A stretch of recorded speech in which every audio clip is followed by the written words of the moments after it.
Good evening. I call to order the special workshop meeting of the Lakewood City Council and Jeffco School Board for April 18th, 2016. Will the clerk please call the roll? Paul. Here. Wickman. Here. Vincent. Roybal. Here. Harrison. Here. Johnson. Here. Shakti. Here. Abel. Here. Coop. Here. Franks. Here. Gutwein. Here. You have a quorum. Thank you. President Mitchell, will you do the same, sir?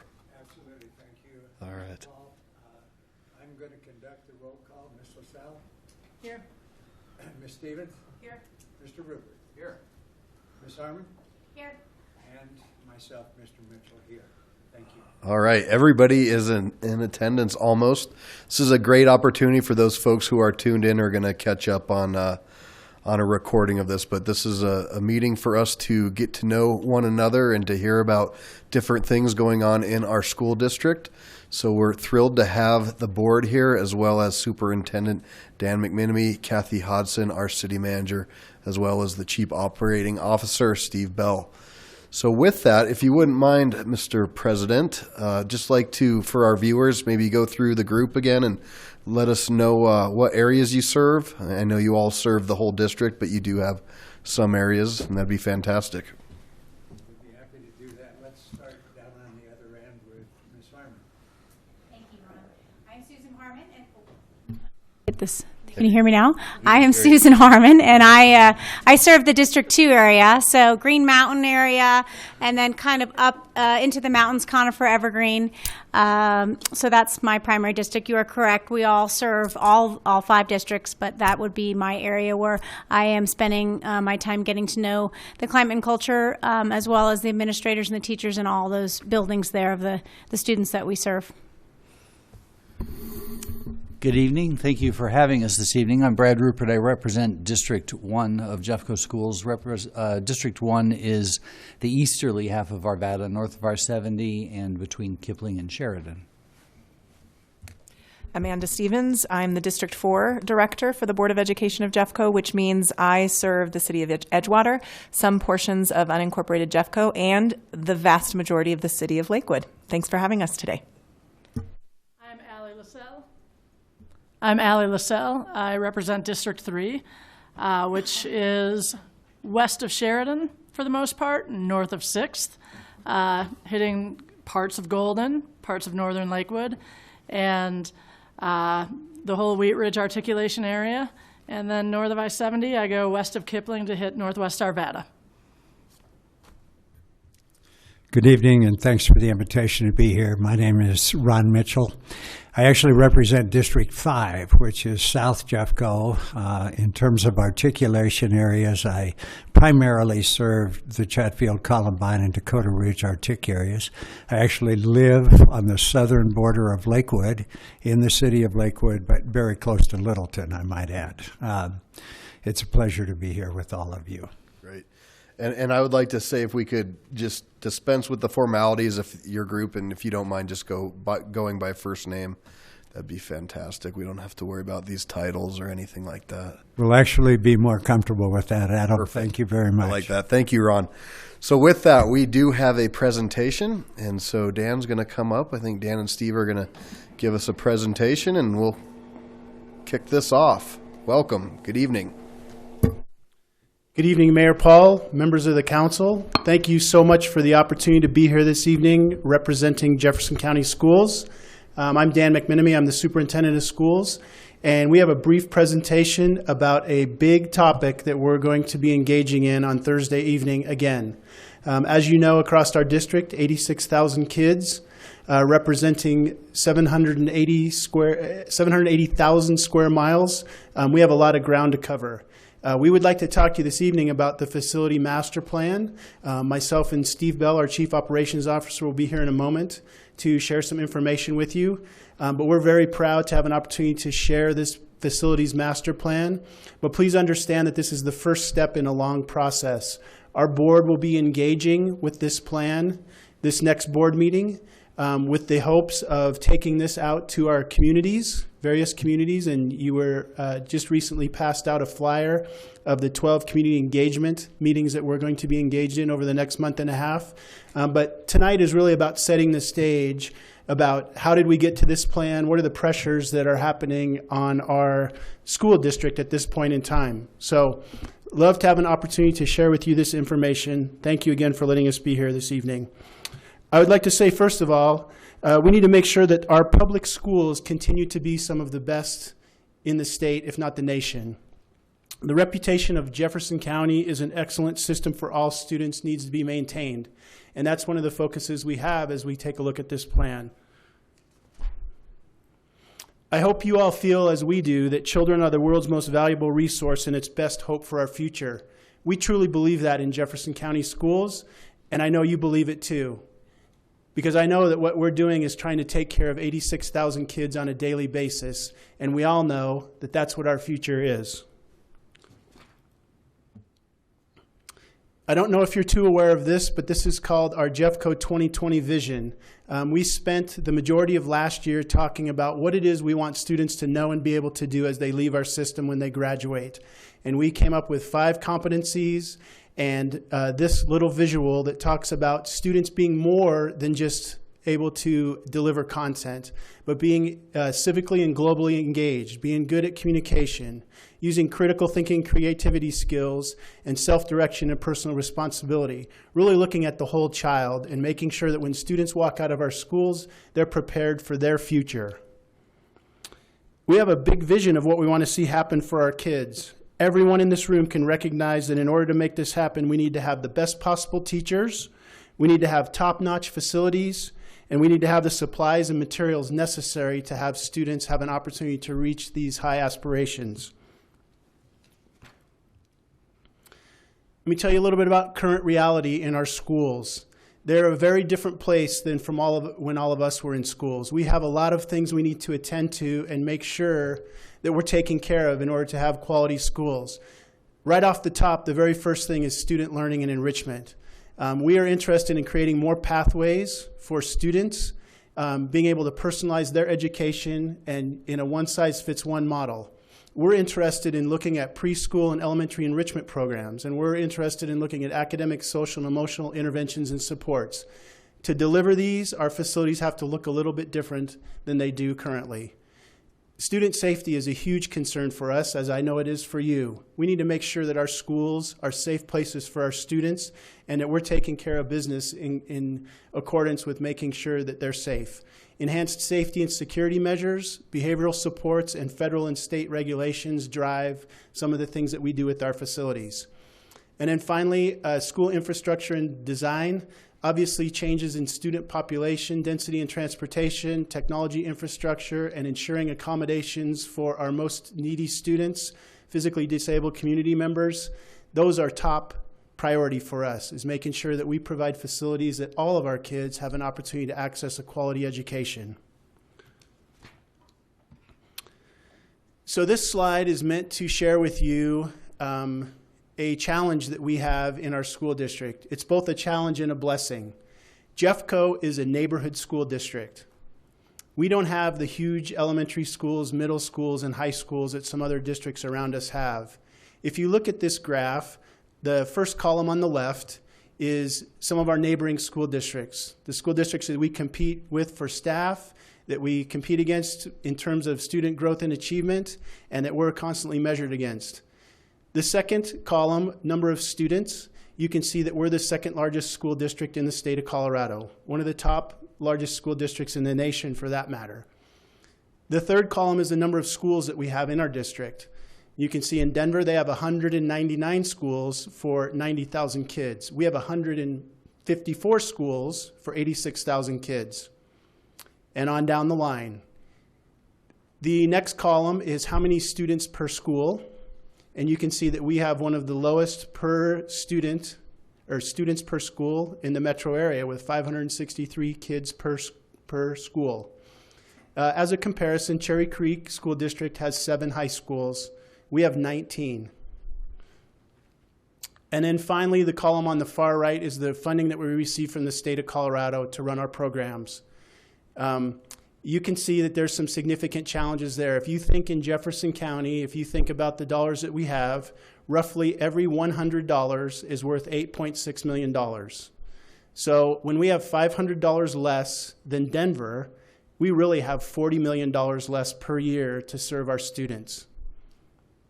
So I know you know, when we look at kids along that Sheridan corridor, it seems strange to me that we have students that live on the west side of Sheridan that actually get $500 less than a student that lives on the east side. I would say that the conditions in which those kids live and the schools that serve those kids are probably pretty similar. But that's the way the state funding works for the state of Colorado. You can see the other thing that's significant about this graph is it talks about some of those school districts that have lower money and more schools, like a Cherry Creek. They have less schools and they actually have more money per kid than we have. These are some of the places where it creates some pressure for us in terms of meeting all the needs of our students, in terms of fair and competitive compensation for our staff, and in terms of dealing with the facilities that we have. So the next slide that I wanted to talk about is this one, which talks about other revenue streams that we have: mill levy override and outstanding bonds. And again, it's set up like the previous slide where we have the school district down the left-hand side, number of students, the state per pupil funding. You can see that Jefferson County, out of those 6 schools, is actually 4th. In the mill levy override, you can see that we're 5th. And in the outstanding bonds per pupil, you can see that we're 6th. Now, I'm not going to stand here and lobby to be the highest funded school district, but I do think it does make a difference, and I can give you some numbers to explain this to you. So when you look down the middle column, the per pupil revenue from the state of Colorado, if we had the same funding level as Denver, we would have approximately $43 million more per year. If we had the same number as Cherry Creek, we would have approximately $12 million more per year. If we had the same per pupil revenue as Boulder, we'd have approximately $9.3 million per year. Those are significant numbers when you start dealing with large numbers of students and the cost that it takes to make sure that our students have the quality education that we all expect them to have.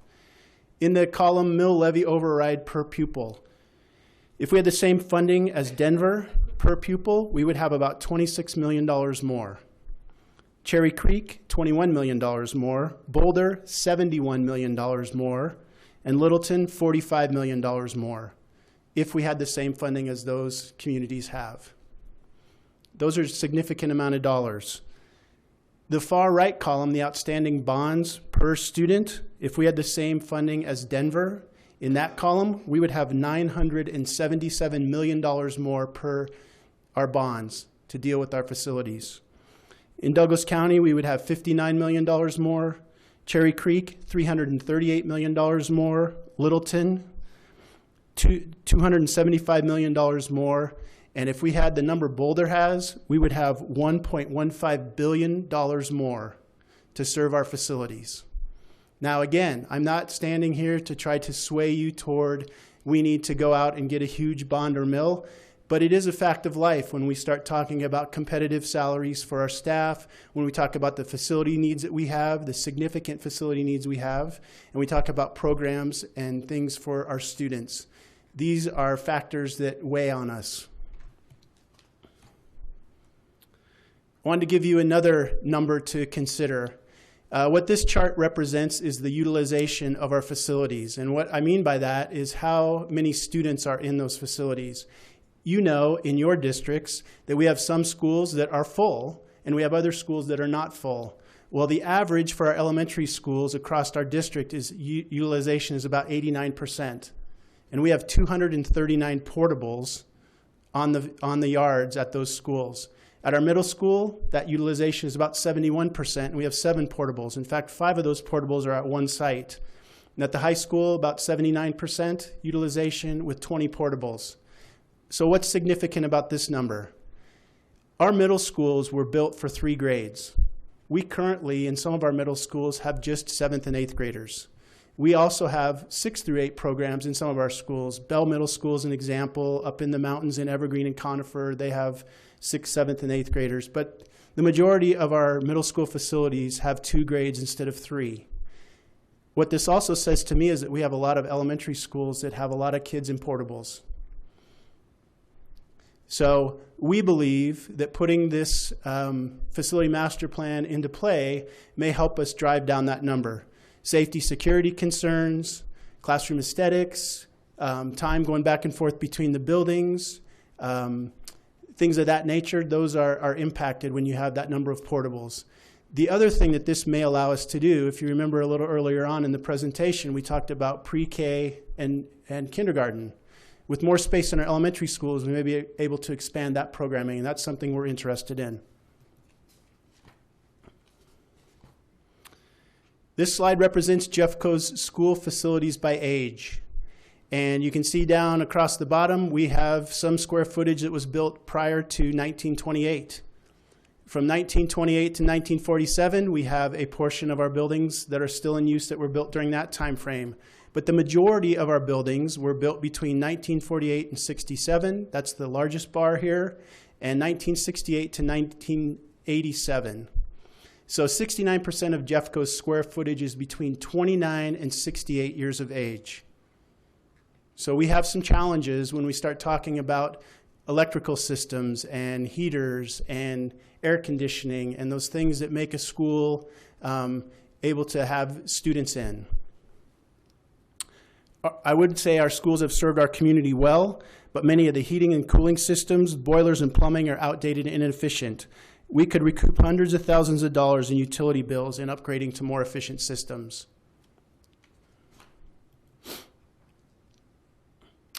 This slide depicts our current real estate portfolio, and all of this is contained in a couple documents that we'll make sure that you all have.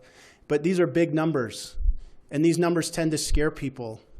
And the reason they scare people is because they represent a school district that is vast. We basically go from Chatfield Reservoir to Boulder County, from Sheridan to Conifer and Evergreen. We have 780 square miles in which we try to educate students. We have virtually every kind of kid you could ever imagine educating goes to school in some Jeffco school.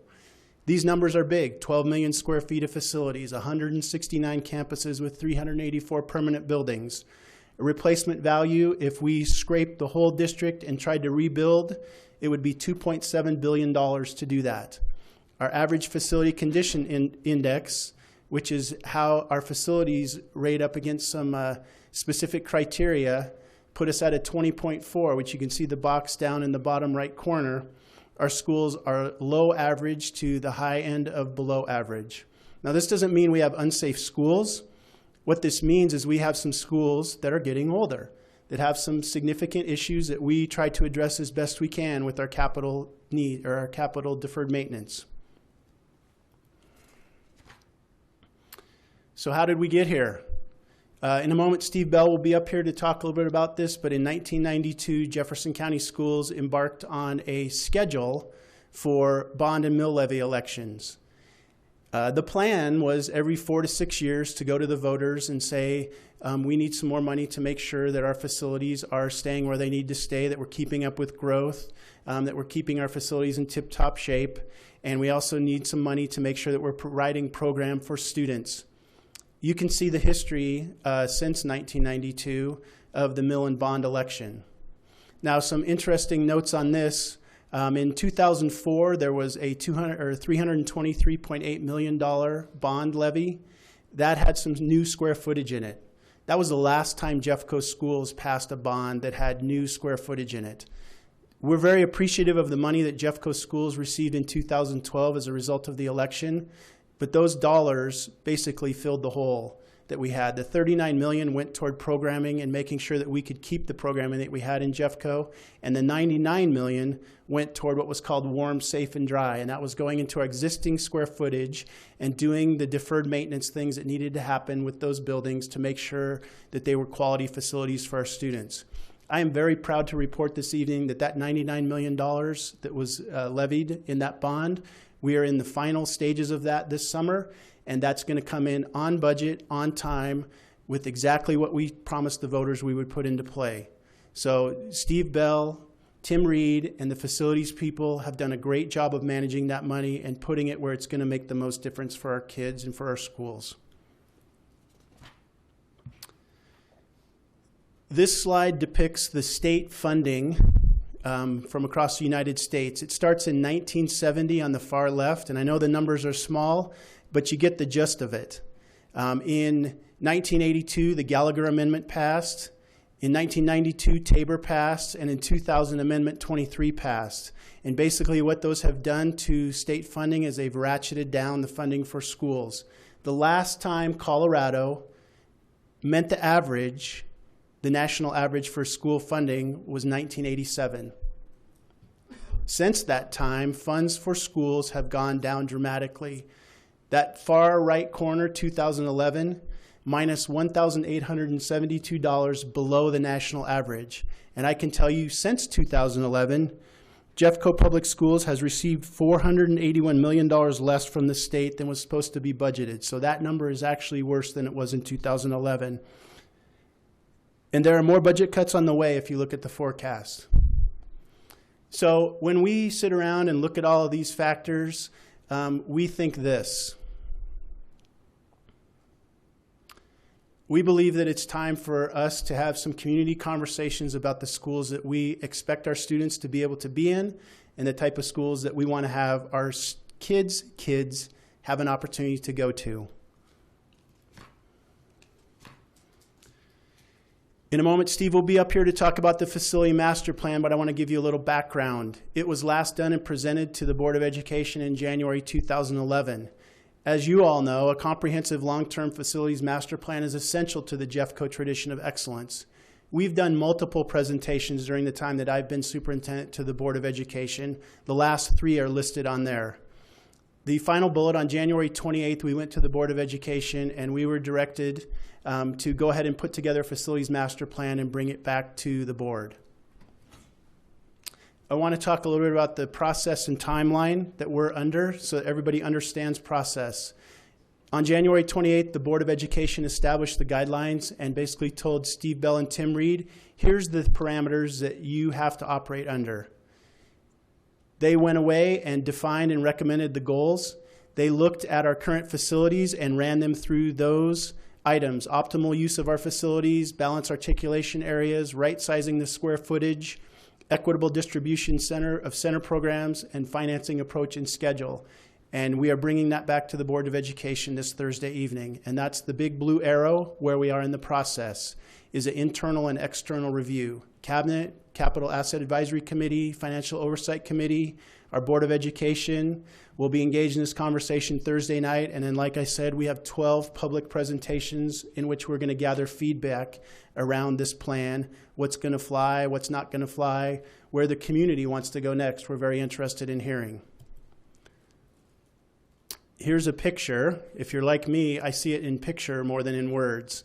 Started at the bottom with facility solutions, talked about sound instruction for all kids. Are these things that we are suggesting in the best interest of students? We've done that work with the people in our district. And now we're out to the taxpayer and community input portion of this. So you're going to hear this conversation in the community, and we would ask that you direct those questions back to us or call us, and we'll make sure that you have the answers to those because you are critical players in this discussion. At this time, I would like to ask Mr. Steve Bell to come up to tell you a little bit more about the plan, and then I will come up to wrap it up. But thank you so much for listening, and we're looking forward to engaging in the questions that you may have. Steve. Nice job. Welcome, Steve. Thank you, Mayor Paul, members of the council. I'd just like to take a few minutes and briefly give you a summary of what the facility master plan looks like and how we develop it. I'm not going to go into great detail because it would take quite a long time. For us, the development of facility master plan is a matter of course of business. We should do this, and we do this every year, is to revisit the condition of our facilities and evaluate our needs. So this is not something new and unique. This is a matter of business for what we do on a regular basis. Our facility master plan is developed using 4 drivers. So everything that we do in our plan, relates to these. provide exceptional 21st century learning, maximize our existing facilities that we have. We have 155 schools and 21 other facilities, so that's 176 district-wide. We want to leverage our current financial resources. That, again, is a matter of course of business. We have given a number of resources. We have to manage those. And we want to be able to recognize that our schools are two things. They are individual on a site basis, but they're also interrelated district-wide through programs, through activities, through athletics, through a multitude of things that all of our students participate in. When we do our master plan, we evaluate and assess 5 things. One is enrollment. And the one constant that we have in Jeffco schools on an enrollment basis district-wide is change. It's never the same. With a district our size, it's always going to change. District R1 was consolidated in 1950. We have a building that currently exists that we use on a regular basis that was built in 1954. So doing this is a matter of a daily analysis and evaluation. Second is efficient utilization. That's kind of an obvious one, is what's the best way that we can use our buildings to maximize our learning programs. Facility equity is a big issue for us because our district has been built on the neighborhood school concept, but it's been built over a long period of time. So things that were done 40 years ago are not the same things that we're doing today. That's the environment in which we live. We have deferred maintenance on an ongoing basis. We have a budget, a capital transfer budget that accommodates deferred maintenance, but we also have bigger things that happen when we talk about additions, renovations, remodels, and repairs. And then we have the need for new buildings. This, again, because of the demographics and the characteristics of our geography in our district changes on a regular basis, we will have a need for new facilities. We'll have a need for adding to some, maybe consolidating some. We might even have to evaluate the potential closures of some of our sites simply because they're no longer efficient for us. As we talk about this, there's some key terms I just want to go over briefly with you. One is boundary changes. That simply means that we change the area bounded for attendance for a neighborhood school. We do have choice in Jeffco, but all of our sites have a bounded area that relates to those students that live within certain boundaries surrounding that neighborhood school, and that is their, quote, neighborhood site for them to be educated. They may choice out. That's their choice, but we do have those boundaries, and we look at those on a regular basis. So as we talk about efficiencies, they may sometimes include boundary changes. Closures are obvious. That means we're going to take one of our facilities out of operation. We've done that a few times in our district to date. Consolidation, I think the best thing we can talk about is we use this as a 2-for-1. If we have 2 schools that are underutilized, under-enrolled, we may consider, if they're close enough in proximity, that we may close one or both of those and simply use one in place of 2. Grade configuration is another thing that we look at. I will tell you that in Jeffco, over the history of the middle school construction in our district, all of our middle schools were built to hold 3 grades. Most of our middle schools hold 2. So we have space in our middle schools, and so we have to evaluate the grade configuration to better utilize student seating space. Program offerings, again, like everything else in our district, they change on an ongoing basis for courses and pathways that are offered in a certain facility, and some may be in one but not in another. So we have to be able to find ways to accommodate that. And scheduling changes. My job in the district, part of my job, is to find seats for students. That's what I do. And I can tell you, I will do that. So in areas where we have high growth, if we have a deficiency of seating for students, then we will look at things like temporary buildings. We will look at things like extended school years or days, or even consideration of split sessions, because having seats for students is imperative. It's non-negotiable, so we will do that. In our growth, I just want to highlight, these are the things we look at relating to growth and decline. We look at why do things grow and why they decline, and how does that impact our educational programs. We have to find ways to address population densities. And again, things change. Population densities that were in our district 20 years ago don't exist today. They've changed. And we look at growth in programs. Dan shared earlier that athletics is a prime example. About 15 years ago, most of our high schools had 12 varsity sports programs, boys and girls, in their school. We now have some with 26 and 27. The interesting thing is that we've more than doubled our programs, but our sites haven't changed. No one has said to us that if you add 5 more athletic programs, you're going to get 2 more fields and a gym. That didn't happen. So we have to manage that on a regular basis as well. When we maximize efficiencies, we have to maximize our efficiencies for educational reasons, for facilities reasons, and for transportation. Again, this is sort of commonsensical as to how we manage our physical plant. And so we do this on an ongoing basis, and this physical plan, or master facilities plan, will do exactly that. We review programs for equity and also past promises. Dan gave you the history of our bond success, and as he mentioned, we failed in 2008. So there were some promises made to our community, some of which are in the city of Lakewood in the 2008 program, but that bond was unsuccessful. So when we look at going forward with a new plan, we have to identify those promises that were made and how do we accommodate meeting those from the past. There were some schools from the 2004 issue that received a phase 1 of a construction with a phase 2 to come. Well, it hasn't come yet, but we have that in our facility master plan. And then we obviously develop master plans for all of our sites that maybe haven't had planning developed in the past. For us going forward, that includes today 3 high schools and our career and tech facilities. As we address deferred maintenance, Dan showed you the graph that the average age or median age of our facilities in our district is 45 years. So obviously, those of us that are homeowners know that if we have a home that's 45 years old, we have some maintenance needs probably to attend to. Well, we do the same thing, and we assess all of our sites on an ongoing basis. We did all of them in the past 12 months in preparation for the development of this plan. So we'll be looking at those things that are a priority for our facilities, those things that are related to asset life. For example, a boiler or a chiller has a lifespan. We know what that is. We don't know for sure if it's going to be that, but we have an idea of what it should be. So we evaluate that. And then the biggest issue for us, one of the biggest ones in our district, is safety and security for our students, our staff, and all the people that are a part of our community, our school community.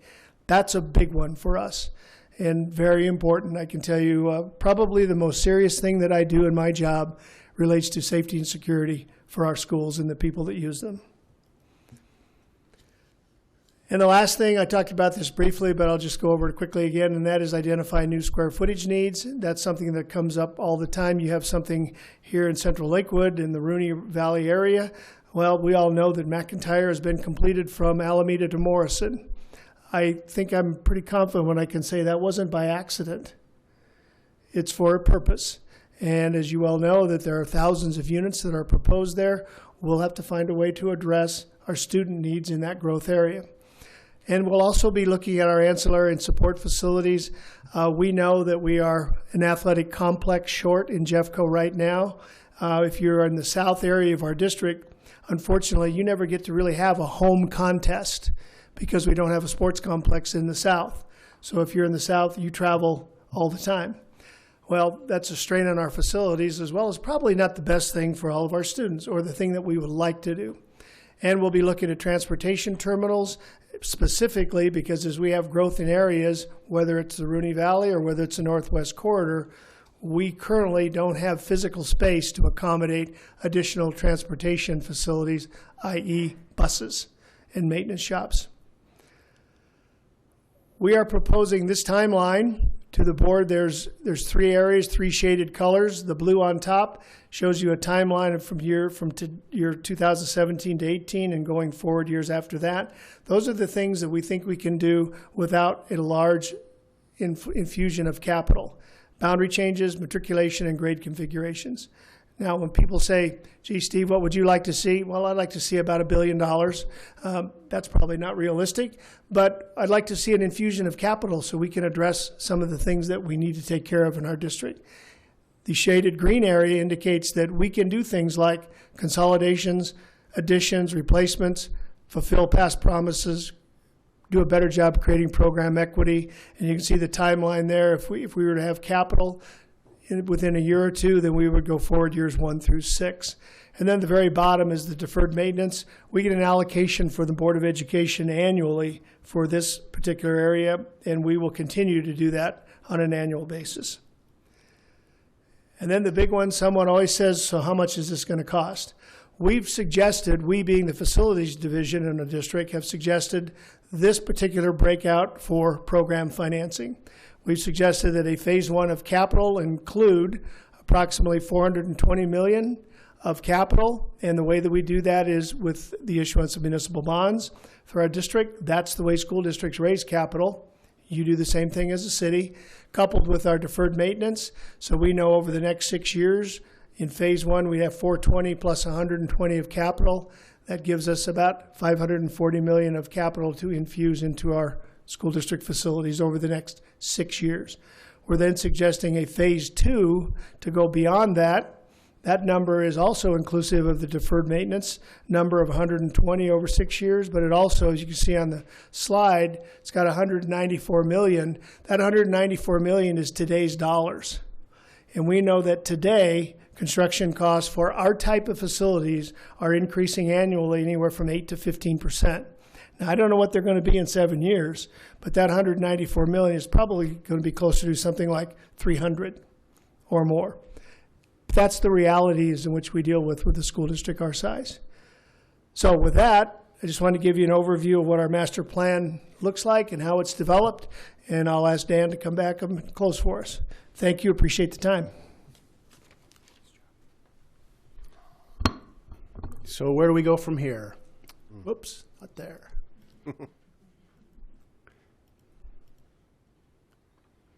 These are the key points that we want you to walk away with this evening. First of all, the plan is going to be phased in over time beginning in 2017-18. Those low-cost, no-cost things, those are things that we have to have approved from our Board of Education to actually make a move on. Some of these things you're already very aware of. For instance, the reopening of Stein in 2017. That would be an example of a project that we already have in play that won't actually come to fruition until the school year after next.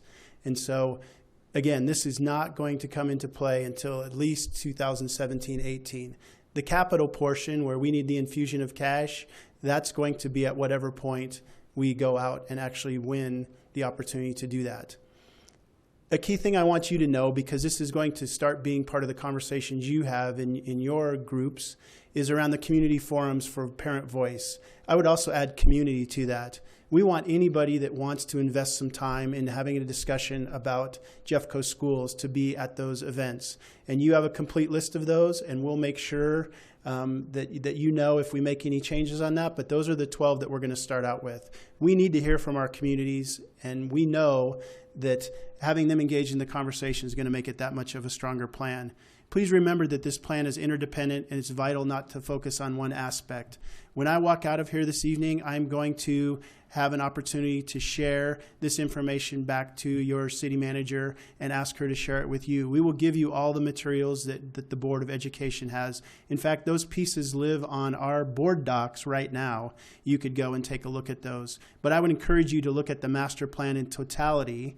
Read the whole document. It is 100 pages, but there's a lot of great information about our facilities in there. And then finally, and probably most importantly, the plan, if fully implemented, can significantly enhance the efficient use of our general fund dollars to improve student learning and teaching conditions. That's why we're exploring this. If we can cut down the overhead on our facilities, we can transfer that back into our classrooms to make great opportunities for our students. Already talked about the community forums. There's a complete list of them there. We have several in Lakewood area schools and would invite you to be a part of those conversations as well.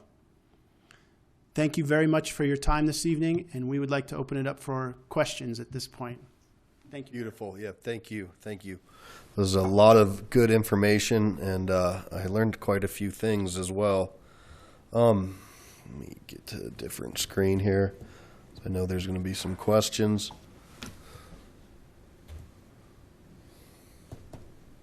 Well, I'm not working, so there we go. All right. So I want to start this off with questions from council regarding the facilities master plan. And then I know that there's going to be quite a few questions on different topics. So if that's fair, we'll start with that. And Pete, you're up. Great, thank you, Mayor. Great presentation. I thought it was fantastic. Just have a little bit of questions about your master plan in reference to Alameda High School. Can someone please explain to us what is going on at Alameda High School, the articulate area? A little bit of emphasis on Stein Elementary and what the intent is after it gets remodeled, what's going to happen, things like that. So, Pete, thank you very much for the question. What I would like the opportunity to do is send you the entire plan, and that is outlined specifics around that articulation area, what's going to happen. Really what we've done is we've taken each of our 19 articulation areas and broken it out by school, exactly what's going to happen for those schools. So if you would be so kind as to let us send the whole document to you, that question will be answered. Great, thank you. Karen? Thank you. I learned a lot by your presentation, so thank you very much for coming and sharing with us tonight. I was just wondering, is there a I grew up in Durango, Colorado, and was a farm kid. And our schools back then, yes, we did have to walk uphill both ways, back and forth, but we had an athletic bus that we had evening athletics and whatnot, and buses were always a part of my life growing up. But now that I live in town, one of the issues that I see is busing is a little bit different living in the city than it is in the mountains. Is there a different list of needs that you have in the mountain communities versus the city in terms of busing and how you address that? Thank you. That's a good question.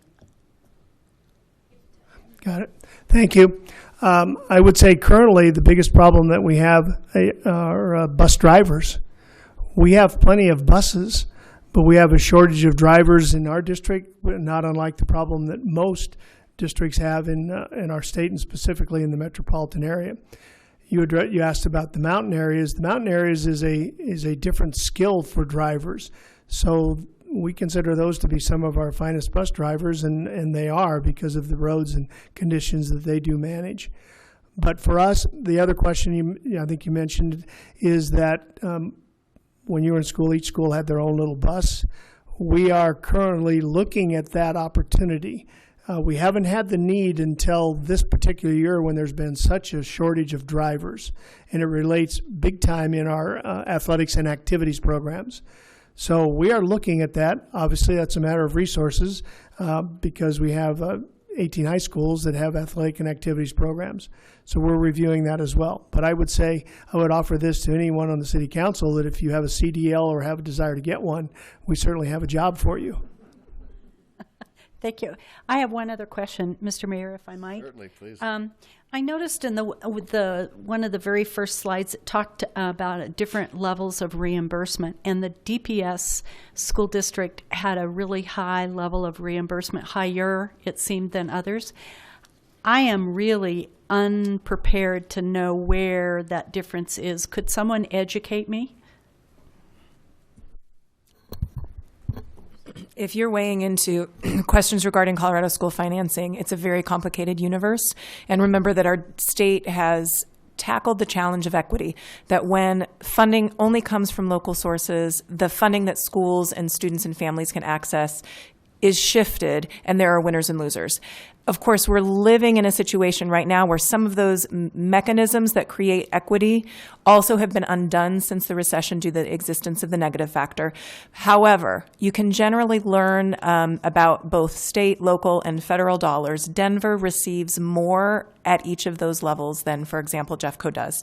So know that it's not just reimbursement. The state is trying to navigate a system by which the share between local and state dollars leads to a sense of equity, but we have major challenges in making sure that equity is driven by student need and manages within an underfunded situation, which we've seen we're about $2,000 below the national average when it comes to per pupil funding.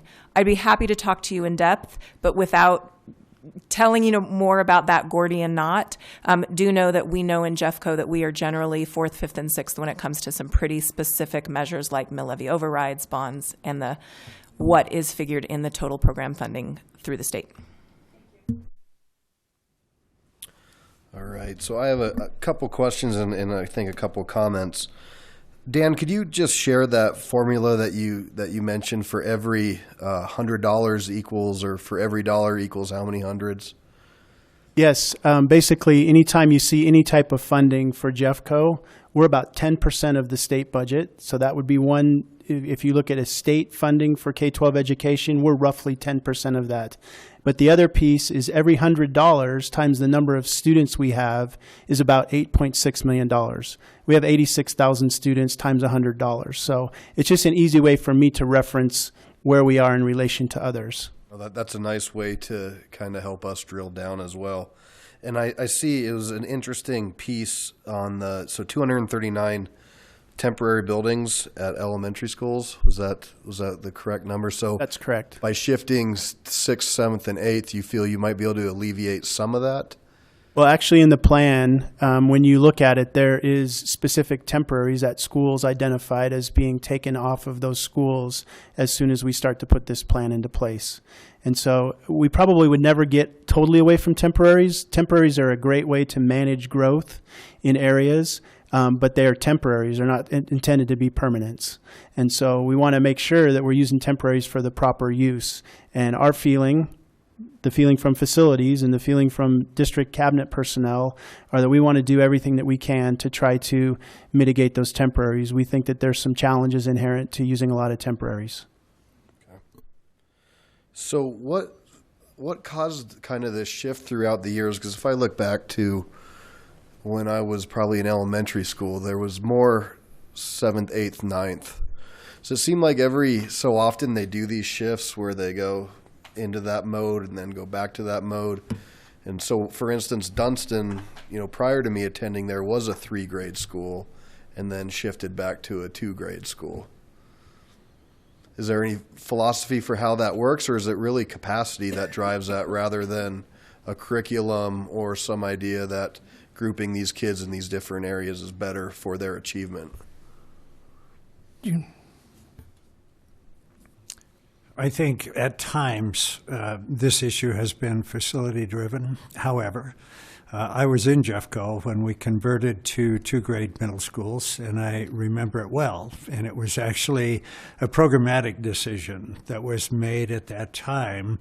It was based on a middle school philosophy that sort of swept the nation at the time, to be honest with you. We, of course, still have that. I think the fortunate thing in our case is that our middle schools, current middle schools, were built to house 3 grades. And so we do have the option to re-examine that philosophy. And the stuff that I'm able to read today is actually saying that 3-grade middle schools are probably more effective. There's a lot of rationale behind that, but some students and parents feel like 2-grade middle schools are they're spent this way, 1 year in transitioning into the school and 1 year in transitioning out of the school looking forward to go to high school, Mayor.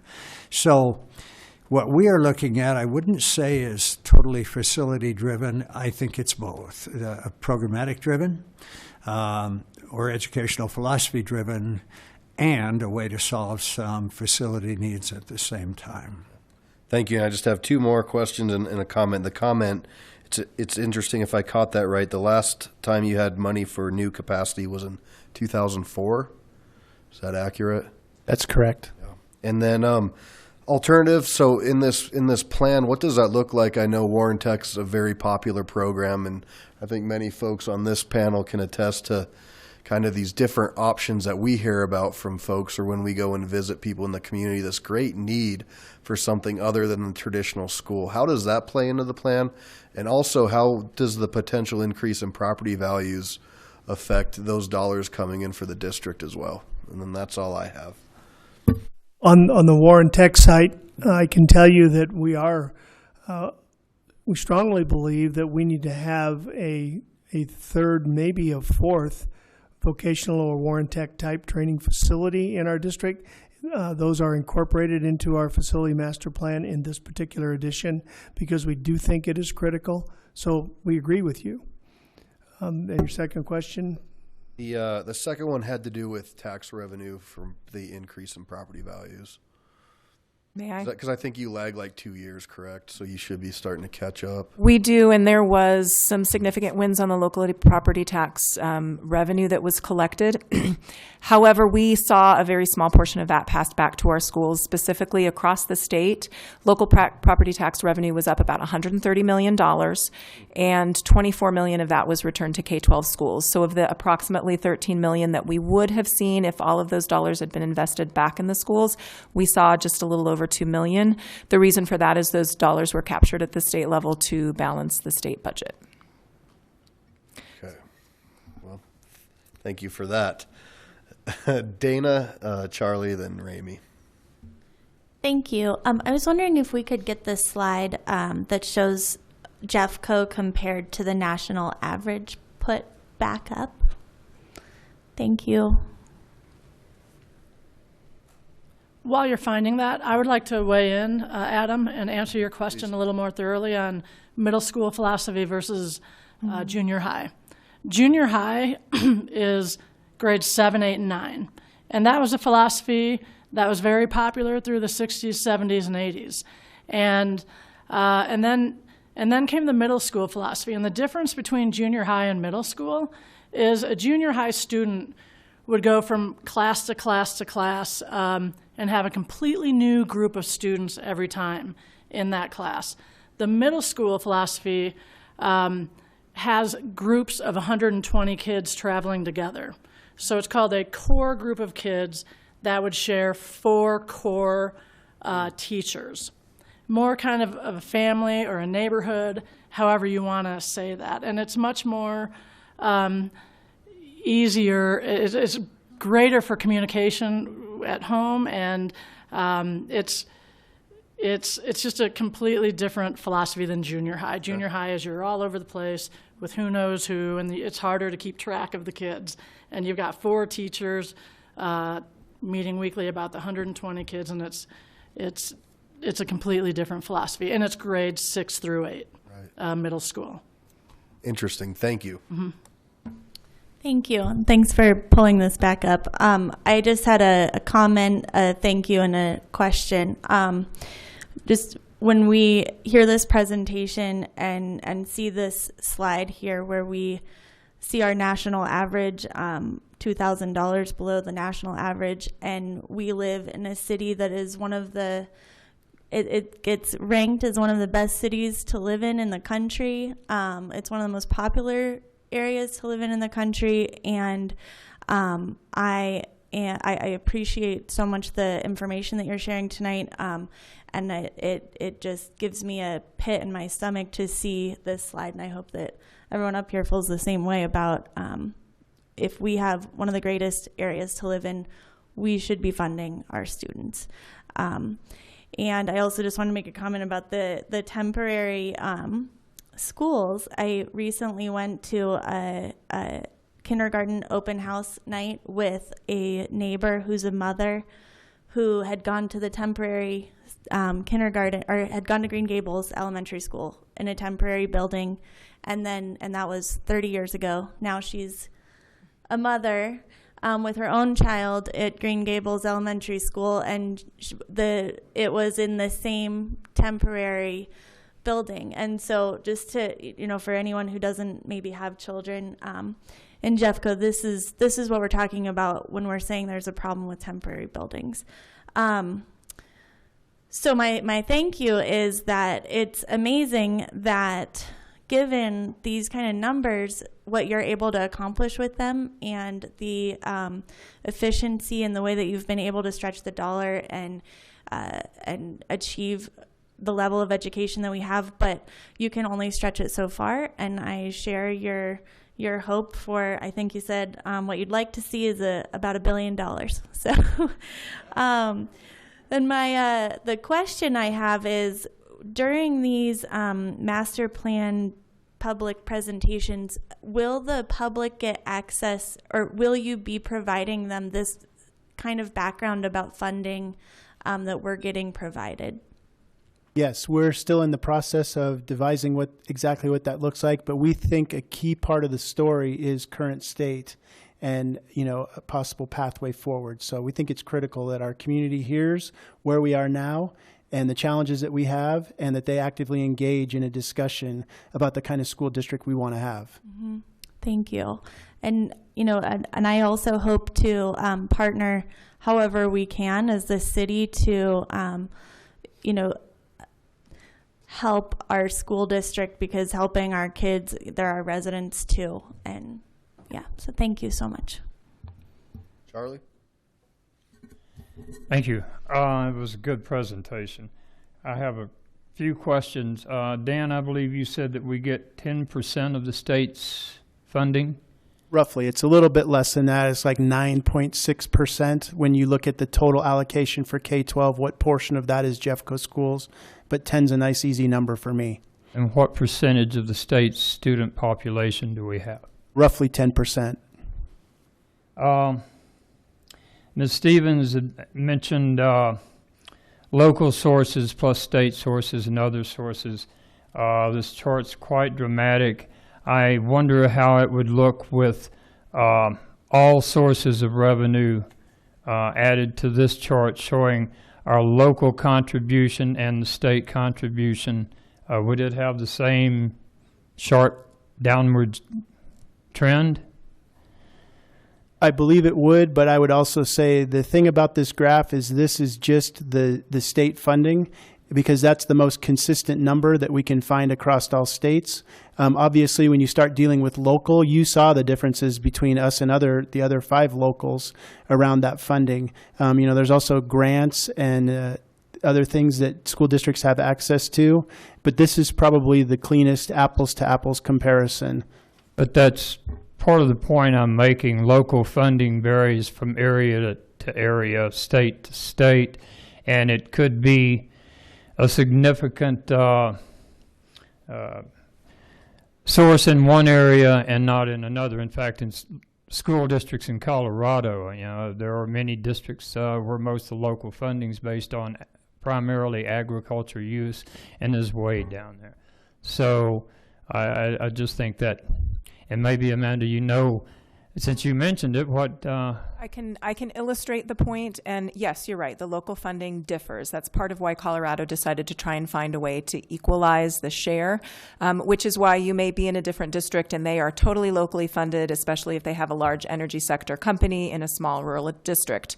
It doesn't necessarily mean they're well off. It means that their revenue comes in from a different location. It also means, by the way, in Colorado, some of those districts saw a drop of 15% when that energy sector private corporation pulled out, because we're in a downturn for the energy sector right now. The price of oil is low. So the impact can vary. But in Colorado, generally, we don't see the same dollars matching. For example, I talked to a family recently for whom, and this is higher ed, but it illustrates the point, they can have their child attend a university in Wyoming as an out-of-state resident, and it's more affordable to that family than attending one of our in-state universities as a resident, because we're not funding that equally. We've shifted basically the burden on families has gone from 30% to 70%. It's been a reversal in the last 5 to 10 years.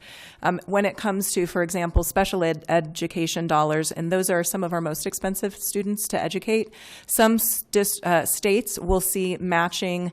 The expense of educating those students is carried by the state to the tune of 60 to 75%. In the state of Colorado, it's 20 to 30% when you look at. So we are solving some of those challenges less effectively than some of the states around us. So in general, yes, you will see some variance. And the reality is Jeffco may be able to make its own future in a way that some other districts in Colorado won't be able to. But the state has taken the step of saying, because we're committed to uniform and thorough education, the local dollars are limited to a certain percentage of total programming. And Jeffco is not close to that limit yet. So we have some more room to grow our local solutions without breaking the standard of equity regarding how much is carried by local dollars. Thank you. Yeah. And on the matter of grade configurations in middle schools, that sounds real good for the middle schools. It does have an effect on the elementary schools, from which the 6th grade disappears, and the teaching positions, I guess, would move on up to or follow the students. However, that leaves 5 grades for their, or I'm sorry, K through 5, 6 grades for their worst 7, and PE, arts, and music teachers. Although you can move the 6th grade teachers somewhere else, that leaves those 3 specialists with fewer classes and presumably a reduction in hours. So how do you balance that so that we are able to keep full-time experienced arts, music, and PE teachers at elementary schools when their jobs become less than full-time? Part of it in some of our schools, between the temps and the overcrowding, it actually will enable some of those teachers to really spend quality time with some of their students, that some of those classes are so overcrowded. It would also give us the opportunity, hopefully, to continue to support additional kindergarten and preschools in those facilities to maximize those opportunities for those younger kids, early education, opportunities to participate in music, art, and physical activities. So that would be a goal there, would be to allow those facilities to accommodate younger kids and to move those preschools into our buildings that can afford it. The ones that already have too many kids there, to move them up. There are some kindergarten classes really where some of those kids really aren't even having an opportunity because they have to keep switching because there are so many kids there that a PE teacher really just cannot even accommodate safely and effectively some of those kids. So that's the disparity that you have. You do have this overcrowding, which is the point of those temps. Then you have other areas where losing their 6th grade could impact them, and hopefully you can backfill with kindergarten and preschools there. My understanding is that kindergarten's already taking part in music, art, and PE in most of our elementary schools. It is in some of them, but in terms and those are the ones to which I refer. Right, so what I'm saying is if kindergarten were affordable, not all children are there full days, and we don't have the preschools at very many of our facilities right now. You should work on that as well. So Charlie, I'd also say one of our goals is to attract and retain the highest quality educators that we can. And if we have a situation where we feel like people are leaving because they're not being afforded a full-time job, that would be a place where we would want to step back in and try to make accommodations to make that happen. So I was an elementary PE teacher, and the school that I taught at had about 700 kids. I had 12 sections of 30 students, and I had 4 sections each day that had 60 students in it. So I had a full-time job. There's no question. But my point is this, is you can move time around to make sure that there's a full-time position. It may be an opportunity for us to provide staff development within the school day to teachers in that school as opposed to outside of the school day, and provide kids more opportunity for physical education, i.e. instead of having 3 30-minute blocks, you may have 3 45-minute blocks to expand that time, because the wellness of kids is important to us as well. Thank you. One last thing. Every time we talk about reconfiguration, closures, master plans, and such, the rumor goes out that Longview High School is going to be closed. And I talk to the students out there occasionally, and some of the most interesting questions I've ever fielded come from those kids. And I would certainly hate to see anything let them down. So I'm here to cheer for Longview High School. Thank you. Ramey. Thank you, Adam. Well, first, I really want to thank you, Adam, for putting this together tonight. I've been on council for 4.5 years. This is the first time that council has actually had an opportunity to get acquainted with the school board, any school board.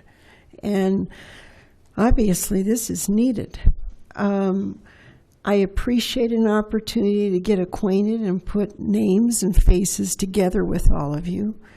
I appreciate what you're doing. Obviously, you've got some issues that you're struggling with. The reality is that we need each other, and we need to be communicating, and it needs to be ongoing. What you do affects property values, which affects our city, which we get involved in. What we do when we define areas of high-density housing, that affects the schools in those different areas and your ability to provide a quality education. We really need each other. One question I have, you were very clear that you don't have enough drivers. Please, could you give us an idea of why? What we have found, we and other school districts in the metro area, is that as the economy has improved, driving opportunities exist in the private sector, which are a more consistent full-time job, for one. For two, they often pay considerably higher than the public sector does. And as we are told, we try to conduct exit interviews with people that leave our district, is that if you're driving for FedEx or UPS, you don't have to deal with children, which seems to be a factor. So those things all put together, folks are choosing to, in many cases, to go other places with their driving skills. Thank you. And actually, I understand that and appreciate that. And probably to widen that, they don't have to deal with the parents, too. Which I think could well be a piece of it. Yeah. You know, this is an interesting situation because I think, help me if I'm incorrect, that the percentage of the state general fund that goes through K through 12 education is what, 46, 47%? What is it? About 38%. 38. I thought it was higher than that. Okay. You're in a very interesting situation because the dollars at the state level that they're dealing with are being put in a position towards either education or health care. It's a disaster, frankly. And you commented about oil. We all like to fill our tanks and not have to pay as much, but the reality is there's an upside and a downside of that. And you've picked out what the downside is. Some communities now are suffering because of the oil taxes or the oil. I have a question that I need your help with, but I'll wait until some of these others are answered, and I'll speak later on that. All right. David, Barb, and then Dana. Question to Amanda. Tapping into your knowledge of the state funding. You made some reference to how oil and gas affects the funding in a lot of areas. There's going to be a ballot issue this November on fracking. Do you have a sense as to how that might impact the education? I don't. I'm sorry. I don't have any idea about that. Okay. Thank you. Is that it, Dave? Okay. Barb? Well, as Dana mentioned, not all of us have children, and I'm one of those. And so I'm hoping to get a little bit more educated on, I know children learn in a lot of different ways. There's homeschooling, there's charter schools, there's online learning. How are those benefits and challenges, and how's all that kind of fit together, just more as an educational piece rather than a real deep question? I just kind of want to see how all that fits into your kind of projections for how many kids will come, and then what other opportunities, and how does that affect your finances when they choose those alternate ways of learning? So I'll take a shot at that. We're funded based on the number of students that we have sitting in seats in our schools. That includes charter schools. So the district board of education can approve charters in instances where they feel that educational program is going to be beneficial to the students in that district. In our district, we have a long tradition of supporting charter schools, and we have a lot of high quality charter schools in addition to our neighborhood schools. So we get funding for each one of those students. The charter funding passes through the district office and goes directly to the charters. Basically, they get 100% of the PPR, and then we pull back 5% for some of the overhead costs that we have. But that funding goes directly to those schools, and then they have to deal with all of the expenses in terms of providing an education for students. One of their biggest ticket items is actually facilities. And so that's why you'll see charters in strip malls or in warehouse space or in old schools. But that's one of the pieces that they have to purchase. One of the things they don't have to purchase that we purchase is transportation, which is a pretty big expense for us. I think we expend about $18 million a year on transportation, and we get refunded from the state of Colorado about $5 million, I believe is the number, somewhere in that range. So there's some differences in that funding. A homeschool student, we would not get any reimbursement from the state for that student or any allocation of PPR. However, there is a way that a homeschool student can access our schools half-time, and if they did that, then we would receive funding for that student, half of the funding for that student. So those are the different ways that those things interplay. Where I stand on this and where I feel like my cabinet stands on this is we promote choice for students. And we think that a student and a family should have an opportunity to decide the school that they want to go to. We have a lot of high quality choices in our district, and I know the board believes in this too. And we're going to support those high quality choices for our kids. And so that's where our funding comes from, and that's how I feel.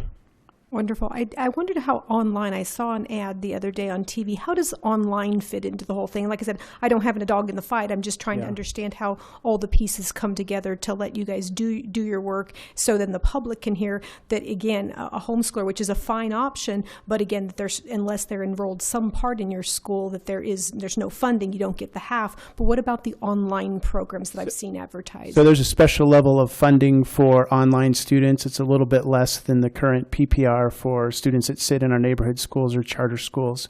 But that is another option that our families have. Dana? Thank you.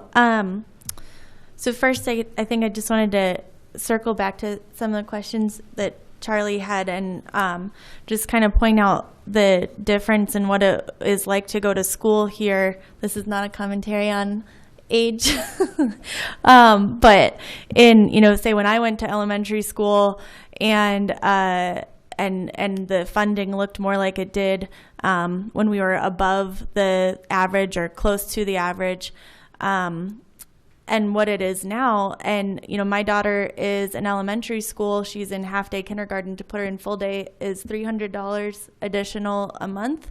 Just to put in perspective what that means to have affordable education.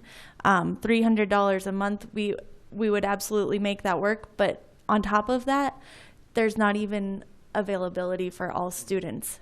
And so that's an important thing. And, so because of that, my daughter's in school 2.5 hours a day. She does not have PE. She does not have music. And so, anyway, okay, so that was, I think it's just helpful because it looks so dramatically different now than it did in the past. What did I want to ask you? Oh, I wanted to ask, one challenge that we face as a city is looking at,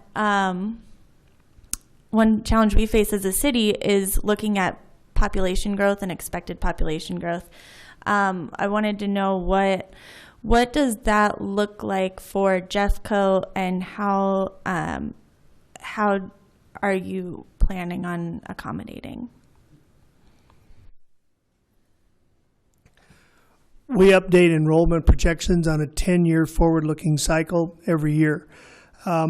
Those projections right now tell us that we in Jeffco can be looking forward to a 1 to upwards to a 2% growth, so it's not accelerated.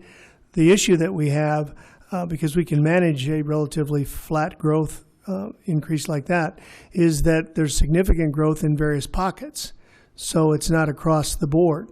And then we'll also see some areas in our district where there will be declining enrollments from mature neighborhoods things like that. So we've got to manage the overall growth.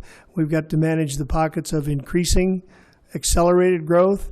We then have to manage those pockets that have declining growth. And then we couple all that with the enrollment, which is neighborhood schools and choice school students.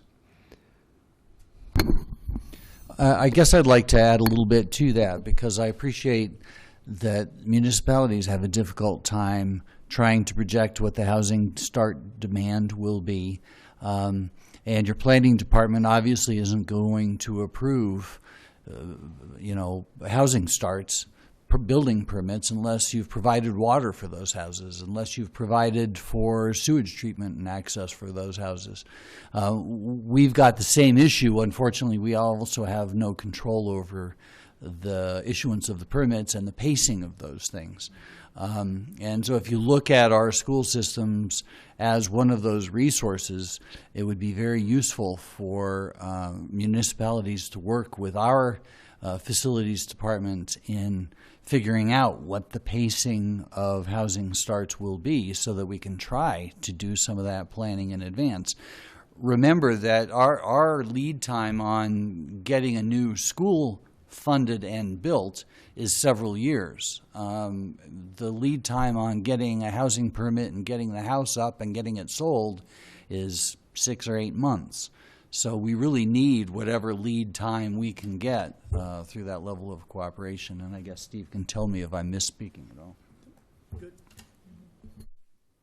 I think it's also, when it comes to communication and making sure that we're hearing from you and you're hearing from us regarding housing and demand, I would say that the conversation around housing affordability is also one that impacts our community. And we definitely had some communities in Central Jeffco that felt that shift. We had a number of families that had to leave because they couldn't keep up with the cost of living here. So we lost a number of families to Commerce City, to Aurora, where they could afford it. We also are navigating a number of communities where multi-generational housing is not unusual. And so know that when you have conversations with neighborhoods and communities, you may hear those stories. Please share those with us as well, because we will always be able to better serve students if we can be sharing the information that we're hearing at the ground level, because it will impact both how many we're serving, but also who and how, because those are different communities with different needs, and we need to be able to be responsive to those needs as quickly as we can to support students and families so that they can thrive here in Lakewood. Shakti? Thank you for the presentation.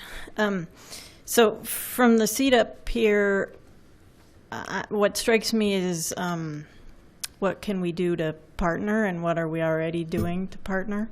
And there was some discussion earlier about the community resource officers, and we both have an investment in sports, and after school programs and summer programs, things that so that the learning process is continuing through the summer, I think are really critical, and we're quite invested in them, and I think we have worked well together, and I hope we continue to. And also there was some discussion of the nonprofits, and the broader community plays a really significant role in this area, and so just making sure that we are coordinating our efforts so that we're being as effective as we can. And then to follow up from the conversation that was just happening there in terms of the permitting, I guess I would be sort of surprised. Do we know, is it a part of the regular permitting process that there's a consultation with the school district? I kind of thought that was part of the process. Yes, thank you. It is a part of the process. This school is considered a referral agency, and so gives us comments every time there's an application that goes out. Okay. So I'm glad to hear that process is happening, and I think that to whatever extent it needs to be augmented or more conversation should happen, it's important in thinking about what should go where. So. All right, Ramey and then Charlie. Thank you, Adam. I have a question, Dan. You said that with homeschooling you do not get any per pupil funding. It was my understanding that homeschoolers articulate or somehow get into the athletic program? How does that work, or They can. am I mistaken? Those students can participate in athletic programs in our district, and they would pay the fee to be a part of that athletic program. But we don't receive any funding from the state of Colorado for homeschool students. Even though they're part of, yeah, okay. The athletic programs are actually separate from the state funding, and so they can access those programs, and we welcome those students that want to participate in those programs, but we wouldn't get reimbursement from the state in terms of PPR or per pupil revenue. Okay. And now I have another question and a concern, and I've had the opportunity to get acquainted with Ron and very much appreciate your friendship and insight and your leadership, frankly. We had some conversation, and I need your help, all of you, and just need to bring it out public. My daughter went to Lakewood High School, and I think very highly of that school. It's got the IB program there. It's a great school, actually. But we're starting to have some issues, and they've been going on for a while, regarding the parking in the neighborhood there. About 3 years ago, the city worked with the school and the community, and it became a pretty serious issue. And the school actually put up some signs so that the students could not park in the streets there. It was a real problem. Well, they worked for a while, and it was a good measure at that point. But the issues come back, and kids are kids. I've got kids. So instead of parking next to the schools, now they're going out into the neighborhood that's surrounding that. And it's created quite a problem. There's a lot of frustration in the neighborhood. We need your help. I need your insight. I need your advice. But we need your help on how to keep the kids on the school property with their cars. Please help us. Ron, you and I have had conversations, and please speak to this, what you can. Well, thank you, Ramey. Yes, we have had a conversation about it. I do recognize it as a problem in the community surrounding Lakewood High School. After you and I had a conversation, I did involve our superintendent, Dan, in the conversation. We had a conversation, and we've just begun, frankly, Ramey, to look at this. Dan, would you like to share information Sure. you may have? I'd like to say, first of all, we want to be good neighbors. And I think that's something that's really important to our schools and for our kids to understand how their actions impact the neighborhood and are a reflection of the school they attend. And so I would like to have a little opportunity to work with my staff and work with the building principal at Lakewood High School and also work with the city of Lakewood around what are some possible options that we have, number one. And then number two, how can we engage the kids in solving this problem? I was a high school principal for 7 years. I was in charge of safety and security at 3 different buildings as an assistant principal and athletic director. And I can tell you that this is an issue that has always existed. Parking, student behavior in the adjoining neighborhoods. And there is a lot of things that we can do, but I know the number one thing is kids need to be engaged in that conversation and be responsible and take responsibility for the neighborhood. And so I would like the opportunity to engage the building principal at Lakewood High School and any of our high schools where there's issues in this conversation and engage students in that. There's a lot of things we can do, but there's a lot of things that kids have to buy into, and I've found that they sometimes come up with creative and excellent solutions to some of the problems we have that they invest in. And so I appreciate you bringing it forward, Ramey, and I can assure you that it will be addressed. Thank you. And I very much appreciate the fact that you want to engage the students because as this has come up, I only learned about this again about a week and a half ago. And frankly, the frustration level in the neighborhood is escalating. And so we really need to put this as a top priority. Thank you. And if I could add to that, Ramey, I want to say back to you and Charlie, who are both in Ward 1, I think. I would say to you, if you see possible solutions within that community, we would very much like to know about those. We certainly want to find a way to alleviate this problem. And I think, when Dan and I talked, we agreed that getting the principal involved and the students involved was probably, step one. But there may be other things that we need to do as well, and so we would welcome your voices at the table regarding that too. Charlie. I appreciate that very much. I have some ideas. I do think creative solutions are going to matter. It cannot be just that, as I've heard this week, that the city has to solve this problem because it's ours to deal with. I have only been in office since November. Ramey's been dealing with this and the neighbors have been dealing with this for 3 years. Their frustration level is high. So on another matter, though, I'd like to let Councilwoman Dana know that when I was going to school at that little house on the prairie with Laura Ingalls, we didn't have kindergarten. And there's no better way. I'm on the Head Start committee, and I think we have to get the kids to learning early and get them in the habit of and the enjoyment of knowledge, so acquiring knowledge.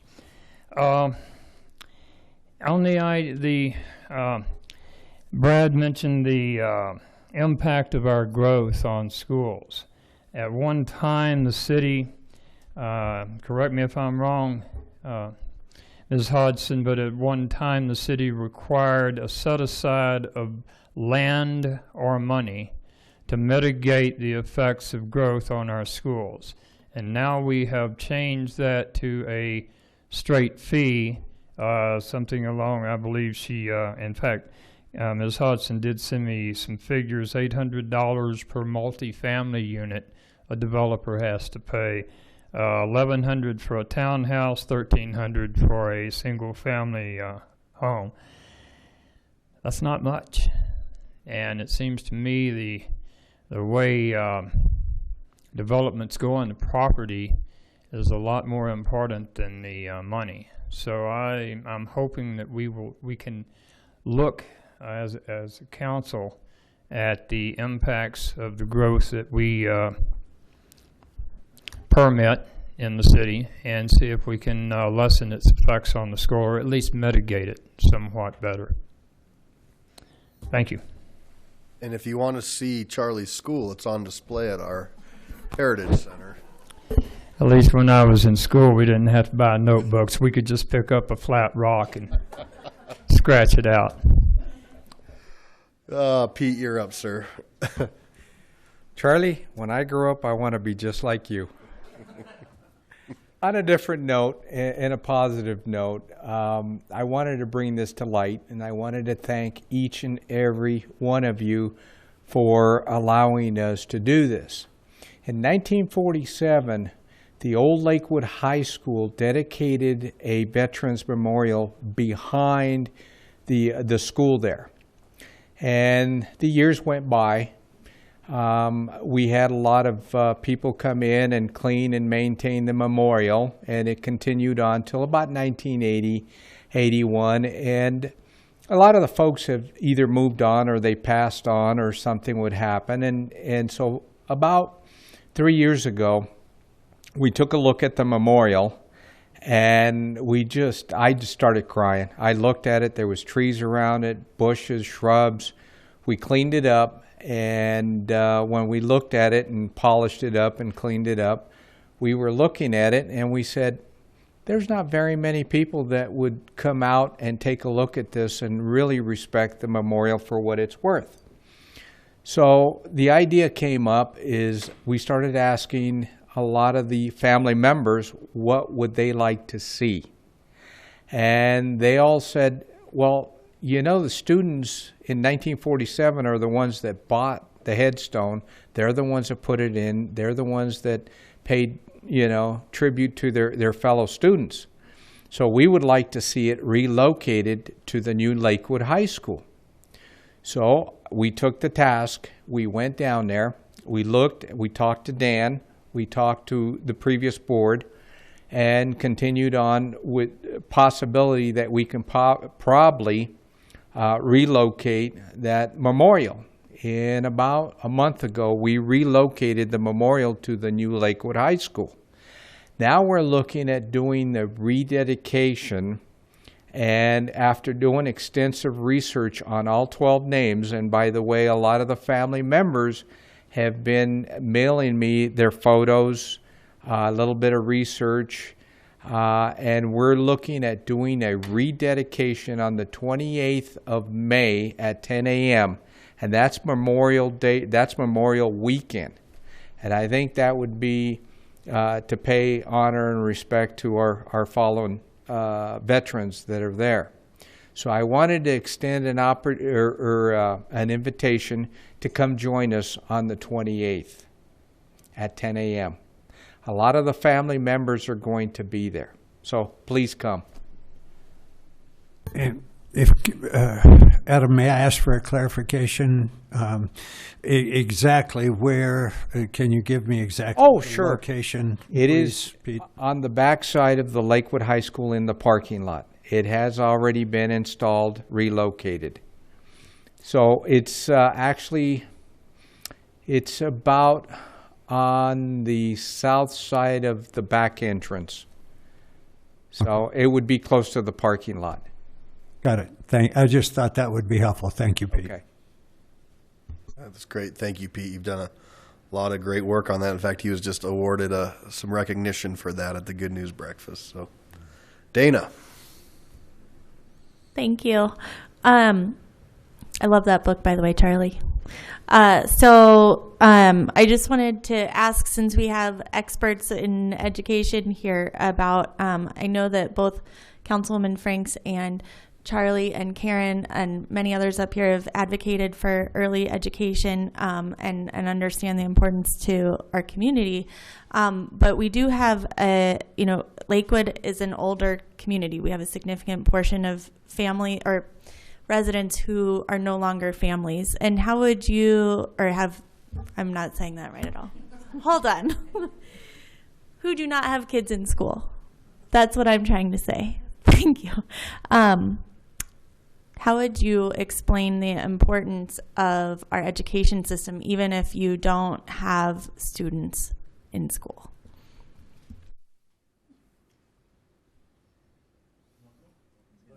Let's both go.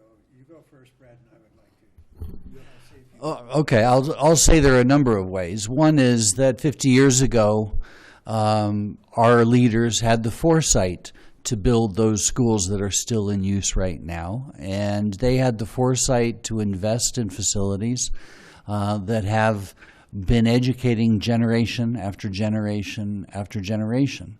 And it is not just our own children that we build these schools for. It's like planting a tree knowing you'll never see it at full height.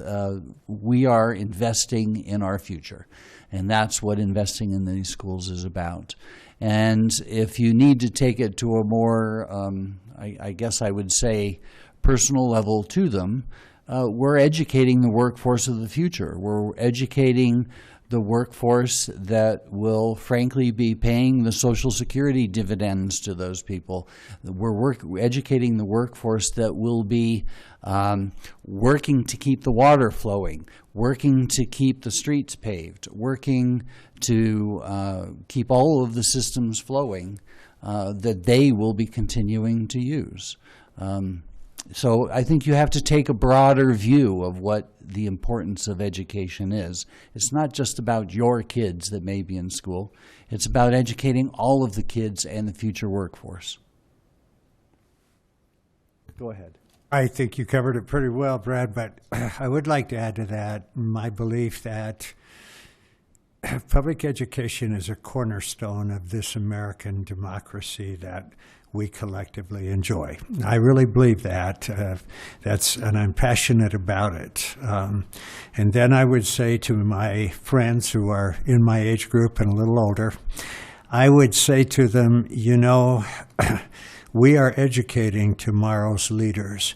These young people in our schools today are that force which gives me hope for a brighter tomorrow. They are that good. They are that smart. I want them to solve the problems that we have not been smart enough to solve. And I would say that to my friends. Thanks for the question, Dana. Thank you. That we could do a better job of inviting some of our aging populations back into our schools. I think it's a missed opportunity.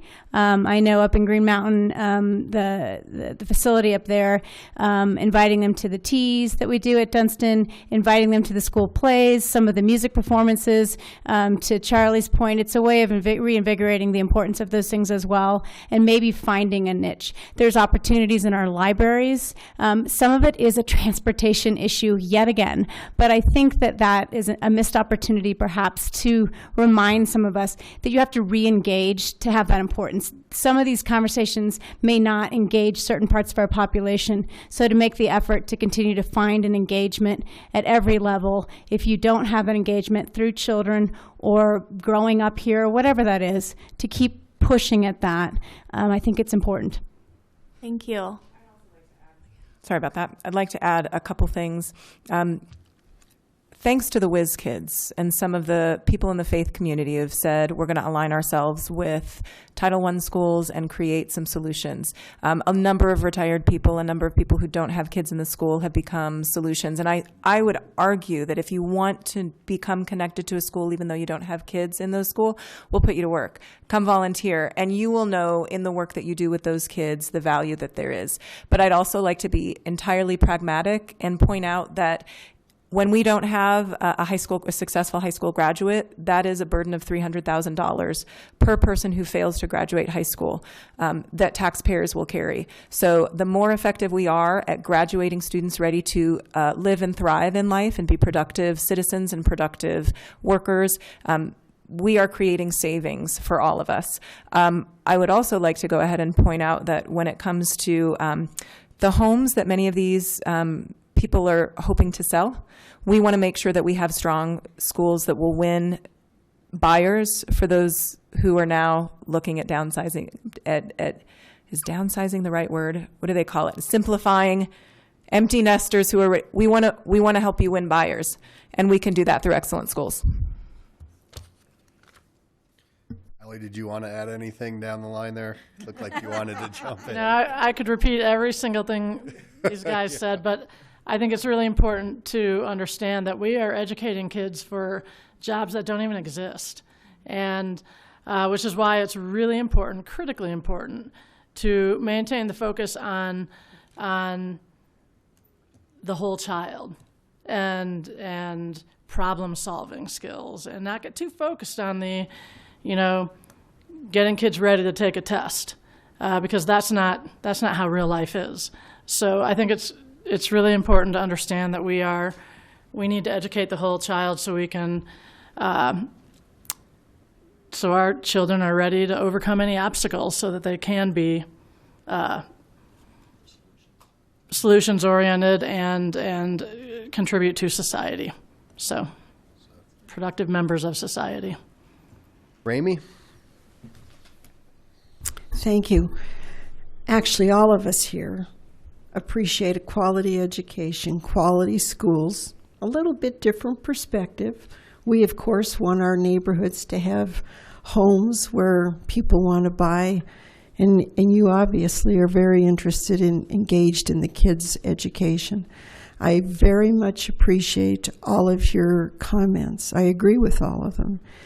As policymakers on both sides of the aisle, this gets a little tricky, because Lakewood is aging, and the last I heard, and I'm not sure what the number is now, 1 out of 4 homes on a block has a child in school. So as we're aging, we've got to, Susan, engage the seniors. And also the reality is when property taxes go up for our parents, our senior citizens, there's a balance there for all of us. So it's not an easy fix. And as policymakers, I appreciate that we can see both sides and all the perspectives on this. Thank you. All right. Well, I think that unless anybody else wants to chime in, looks like we are good. I want to thank you for this opportunity, and I want to thank you for the work that you do. You have one of the toughest jobs in elected office when it comes to kids and dealing with parents. It's our most precious resource. So thank you for doing what you're doing. We're proud of our partnership. We're proud of the partnership our city manager has with your superintendent, and we look forward to continuing to do great things. So this is our point in our meeting where we would go to any kind of announcements. I'll defer that to you, Ron, and if your board has any kind of announcements or any extra or closing comments, the floor is yours. I think we'll just check to see if there are any final comments, announcements that anyone would like to make. I do have a closing comment that I would like to make to you, Adam, and the members of the City Council of Lakewood. I just have one note of gratitude, and that is that we get a tremendous amount of support from the City of Lakewood and other municipalities in ensuring the security and safety of our kids through the school resource officers that you provide to us. We've shared with you our financial woes, right? And we wouldn't be able to provide the level of security we do without the support that you provide through the SROs, you and other municipalities. So thank you very much for that partnership and that support that you provide to the kids.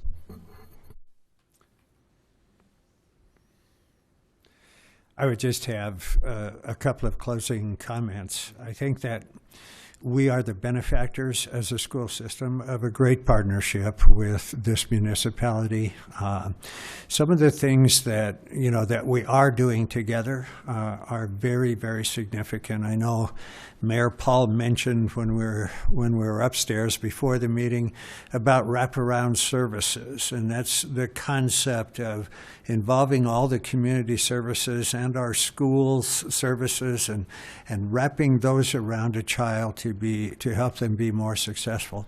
I think there will be opportunities in the future for us to continue to pursue that concept. And I simply would like to say we are pleased to have a good relationship with you, and we want to continue that.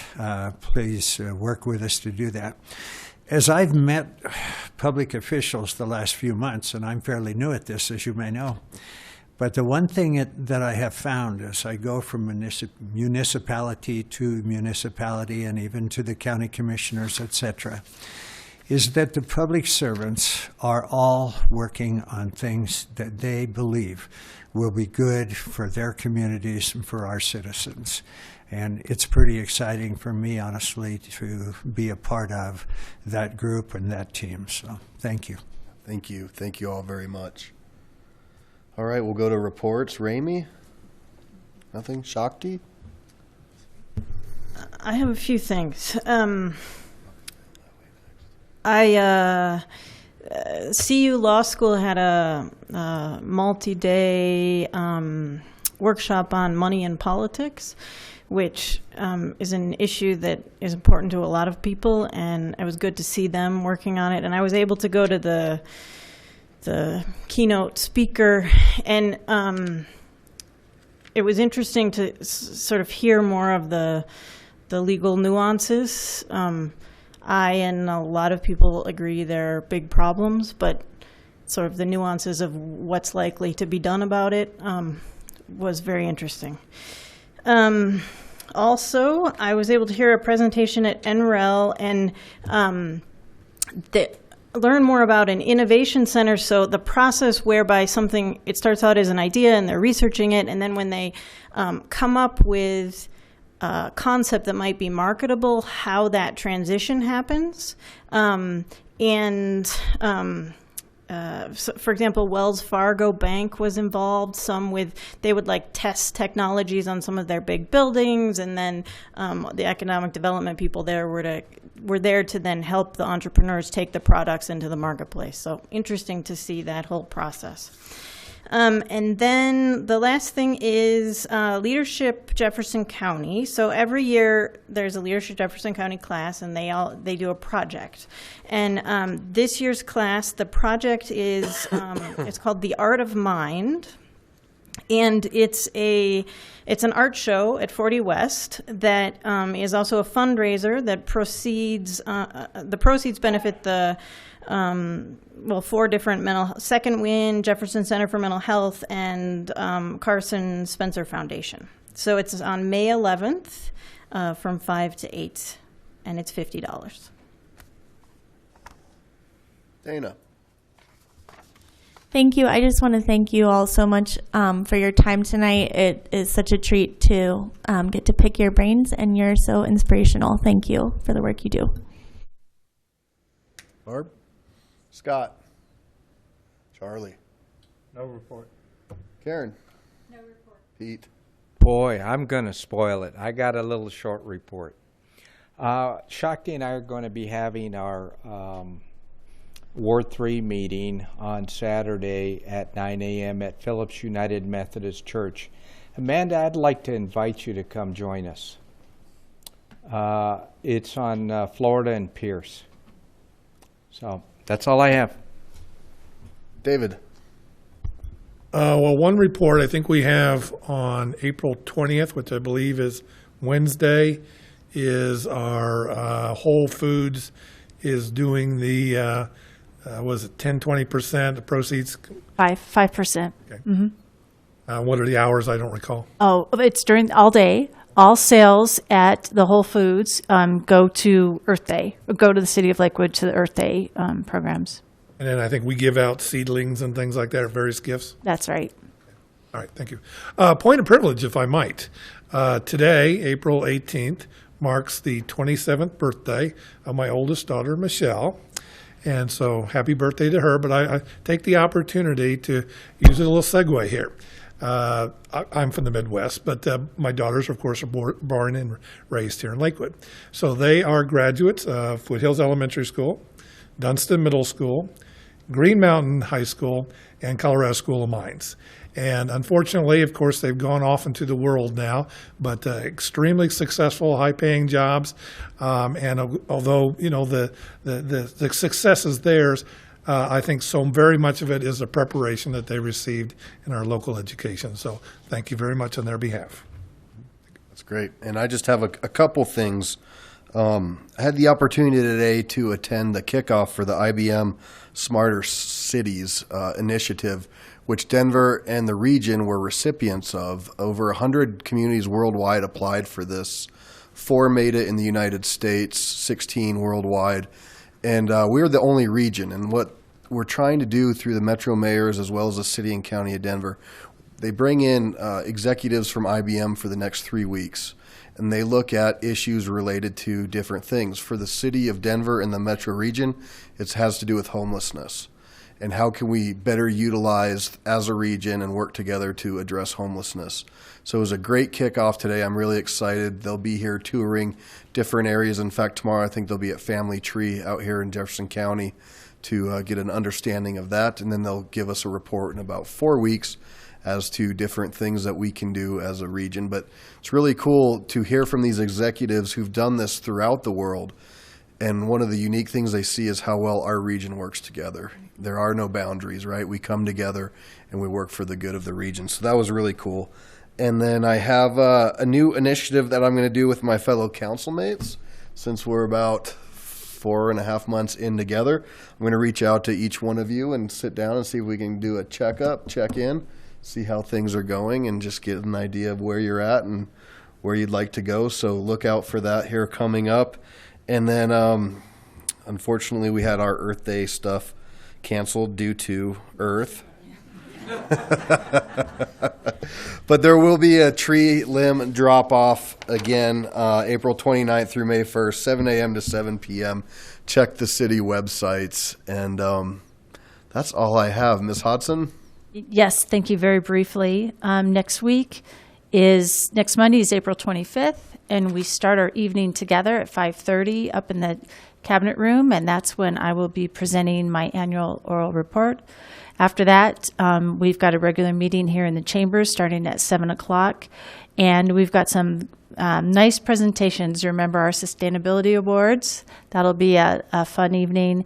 And then we've got 2 second readings to prepare for. One is the funding of the IT initiatives. We'll have a presentation from our IT director, Mark Prey. And then you have a rezone, the 5500 block of West 10th Avenue. So we can all look forward to a very busy meeting on the 25th, and it ought to be very productive. Thank you. All right. Anything else for the good of the order? With that said, thank you again for spending your Monday night with us, and we are adjourned at 8:20.